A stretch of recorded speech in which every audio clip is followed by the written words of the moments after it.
Welcome back to G Fun Facts Online. I am your host, and today we are going to strip away the white marble facade of ancient Rome to look at something darker, louder, and infinitely more fascinating. We are talking about how the Romans handled the one thing that no empire can conquer: death.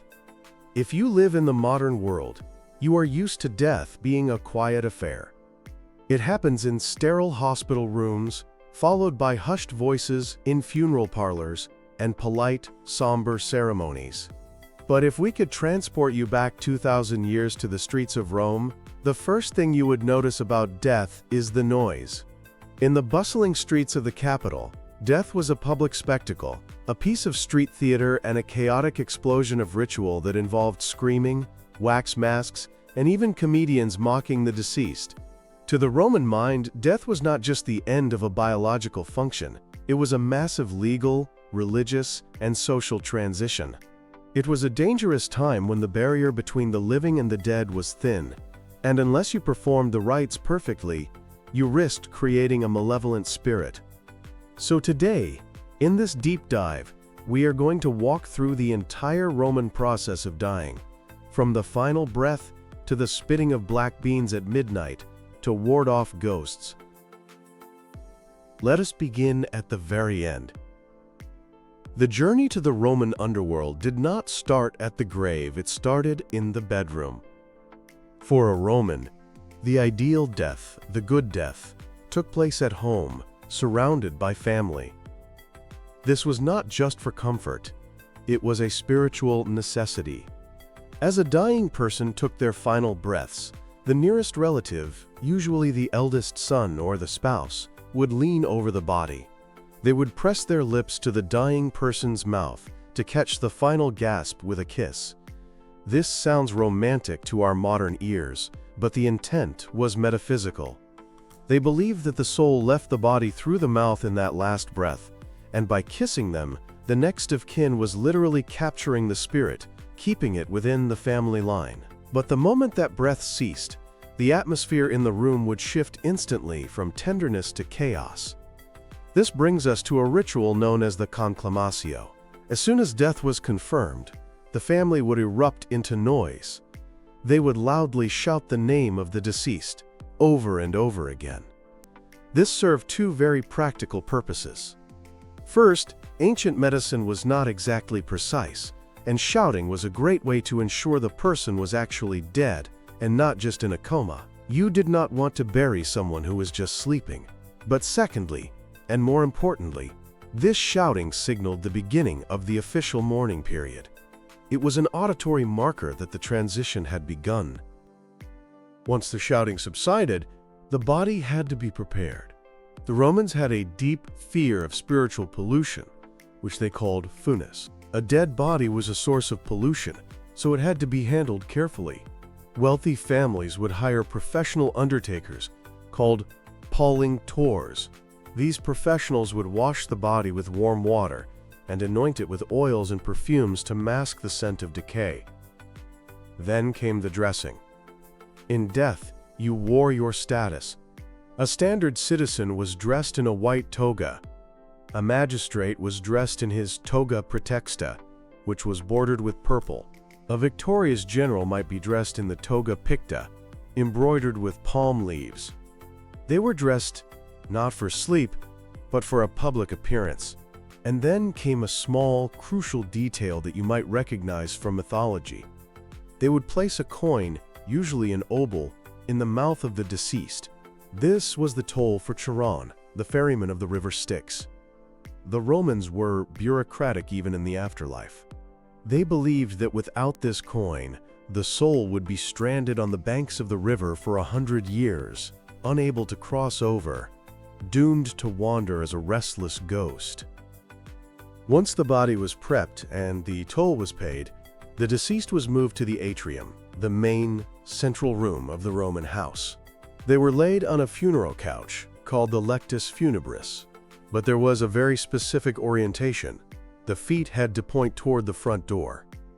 This was a symbolic statement that the person was on their way out, leaving the home forever. Now, if you were walking down a Roman street, how would you know a house was in mourning? You would look for the cypress branch. The family would hang a branch of cypress or pine outside the front door. This was a warning system. Priests and magistrates were strictly forbidden from coming into contact with death pollution. If they accidentally walked into a house with a dead body, they would be ritually impure and unable to perform their state duties. The cypress branch was a do not enter sign for the holy and the powerful. The length of this wake depended entirely on your bank account. If you were poor, you were likely buried the same day or the next. But if you were wealthy, you might lie in state for a week, giving the family time to organize the main event.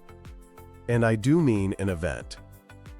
We need to talk about the pompa funebri, the funeral procession. This is where the Roman genius for spectacle really shines. If you were standing on the Via Sacra during a high-status funeral, you would hear it before you saw it. Leading the parade were musicians playing flutes, horns, and trumpets, blasting music that was intentionally somber and discordant. Behind the music came the professional mourners.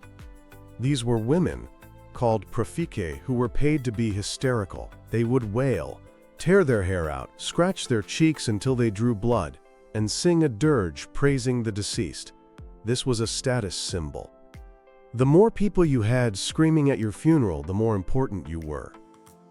But the most striking, and honestly the most haunting part of the procession, was the dance of the ancestors. Every aristocratic Roman family kept wax masks of their ancestors, called imagines, in their home. On the day of the funeral, they would hire actors to wear these masks. These actors would dress in the official robes of the ancestors they were portraying. So imagine the scene.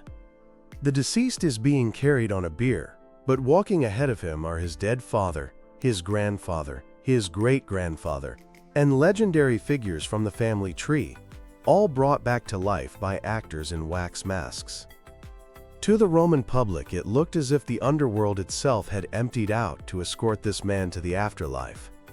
It was a moving timeline of the family's power, a visual reminder that this clan had been ruling Rome for centuries. And then, just to make things even more surreal, there was the mime. Yes, a mime. Romans often hired a funerary mime to walk behind the body, wearing a mask of the deceased person himself. This actor's job was to mimic the dead man's gestures, his walk, his habits, and even his voice.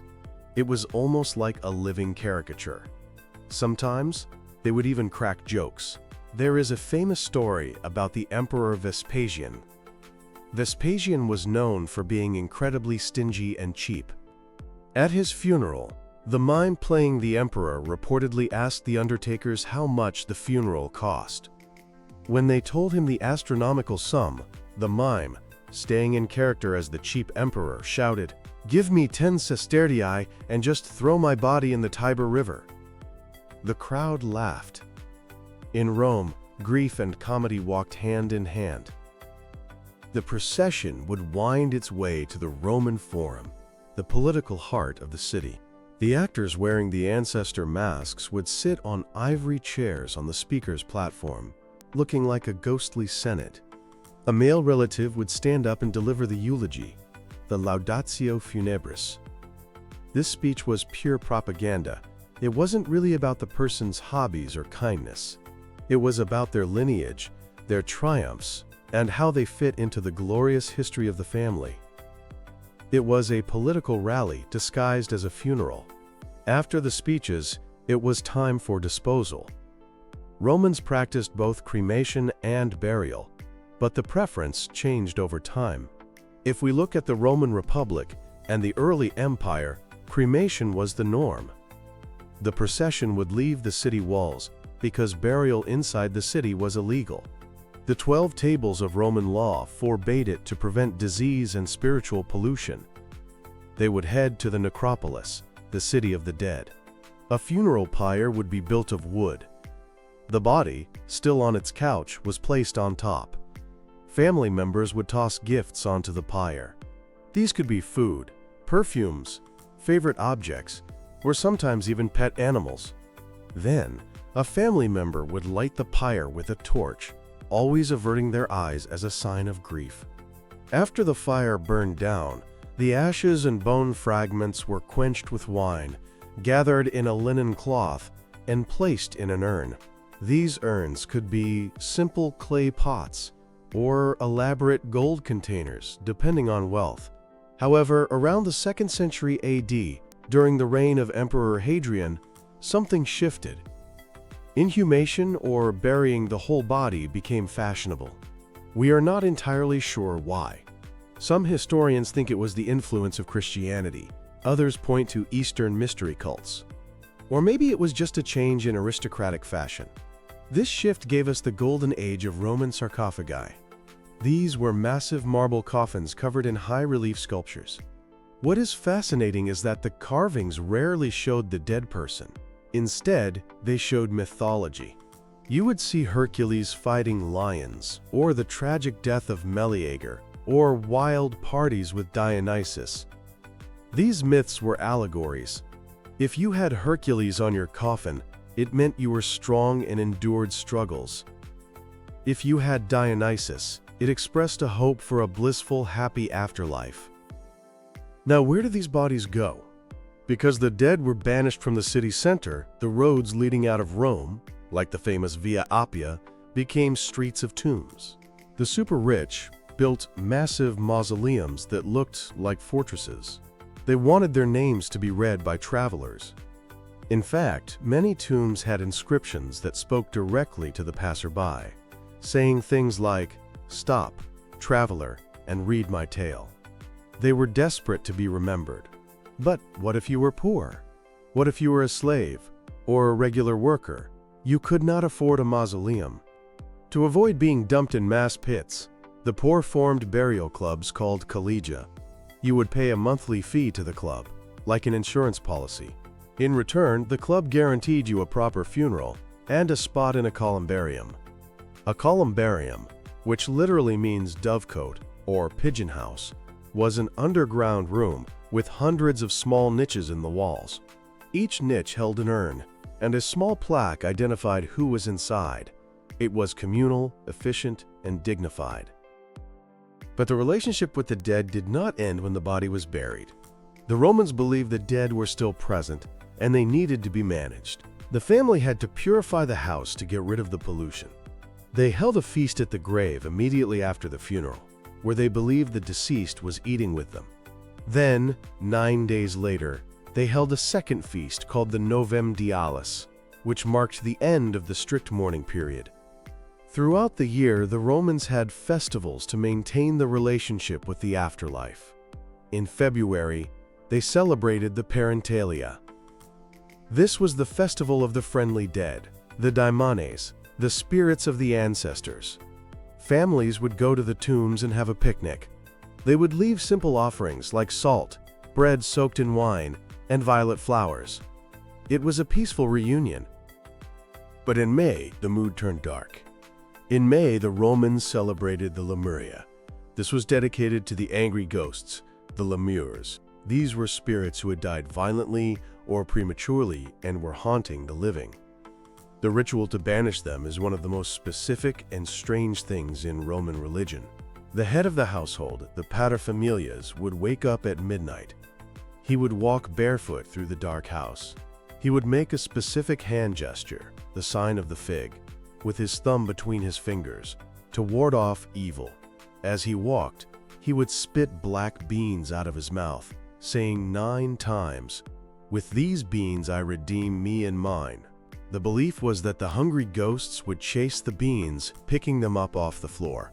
After spitting the beans, the man would wash his hands, clash bronze pots together to make a loud noise, and shout, "Ghosts of my fathers, go forth." Only then was the house safe. When we look at all these customs, from the noisy processions to the quiet picnics and the midnight exorcisms, we see a civilization that was deeply concerned with memory. The Romans did not fear death as much as they feared oblivion. They feared being forgotten. Through their rites, they engineered a way to keep the dead integrated into the world of the living. And if you walk the Appian Way today past those crumbling tombs, you realize they succeeded. 2,000 years later, we are still talking about them. That is all for today's episode of G Fun Facts Online. Thank traffic lights and stop signs for listening.